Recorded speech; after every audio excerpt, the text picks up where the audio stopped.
கோவையில் நான் யார் தெரியுமா என அதிகாரிகளையே அதிர வைத்த ஒரு நபரின் செயலுக்கு மாநகராட்சி நிர்வாகம் வைத்த முதல் செக்.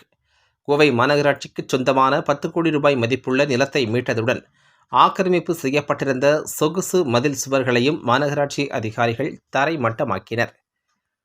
கோவை சரவணம்பட்டி மீனாட்சி நகர் பகுதியில் மாநகராட்சிக்கு சொந்தமான 50 சென்ட் ரிசர்வ் சைட் நிலம் உள்ளது. இந்த நிலத்தை அந்த பகுதியைச் சேர்ந்த நபரான சிவஞானம் என்பவர் சட்டவிரோதமாக ஆக்கிரமித்திருந்தார். அரசு நிலத்தை சுற்றி பிரம்மாண்ட மதில் சுவர் எழுப்பி அதனை தனது வீட்டின் ஒரு பகுதியாக மாற்றி உள்ளே ஒரு சொகுசு பூங்காவையும் அமைத்திருந்தார். சிவஞானம் தன்னை ஒரு செல்வாக்குமிக்க அரசியல் பிரமுகராக அந்த பகுதியில் காட்டிக் கொண்டுள்ளார். அதிகாரிகள் ஆய்வுக்கு வரும்போதெல்லாம் கட்சி மேலிடத்தில் தனக்கு நெருக்கமான தொடர்பு இருப்பதாக கூறி மிரட்டி வந்துள்ளார். குறிப்பாக குருவாயூர் கோவிலுக்கு தங்க கிரீடம் வழங்க ஏற்பாடு செய்ததே நான் தான் என கூறி அதிகாரிகளை நிலை குலைய வைத்துள்ளார்.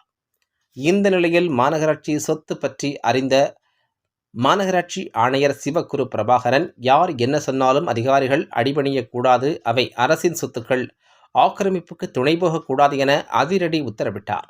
இதனைத் தொடர்ந்து பலத்த போலீஸ் பாதுகாப்புடன் மாநகராட்சி ஊழியர்கள் சம்பவ இடத்திற்கு வந்தனர். பிரம்மாண்ட ஜேசிபி எந்திரம் கொண்டு பல ஆண்டுகளாக ஆக்கிரமிக்கப்பட்டிருந்த மதில் சுவர்கள் மற்றும் நுழைவு வாயிலை இடித்து தள்ளினர். சுமார் 10 கோடி ரூபாய் மதிப்புள்ள 50 சென்ட் நிலம் மீட்கப்பட்டு உடனடியாக கம்பி வேலி அமைக்கப்பட்டது. அந்த நிலத்தில் இது மாநகராட்சிக்கு சொந்தமான இடம் என்ற அறிவிப்பு பலகை நடப்பட்டது. அரசியல் பெயரையோ மேலெடுத்து தொடர்பையோ சொல்லி அரசு நிலத்தை அபகரிப்பவர்கள் மீது எவ்வித பாரபட்சமும் இன்றி நடவடிக்கை எடுக்கப்படும். ஆக்கிரமிப்பாளர்கள் யாராக இருந்தாலும் சட்டம் தன் கடமையை செய்யும் என அதிகாரிகள் தரப்பில் தெரிவிக்கப்பட்டுள்ள சம்பவம் கோவையில் பெரும் பரபரப்பை ஏற்படுத்தியுள்ளது.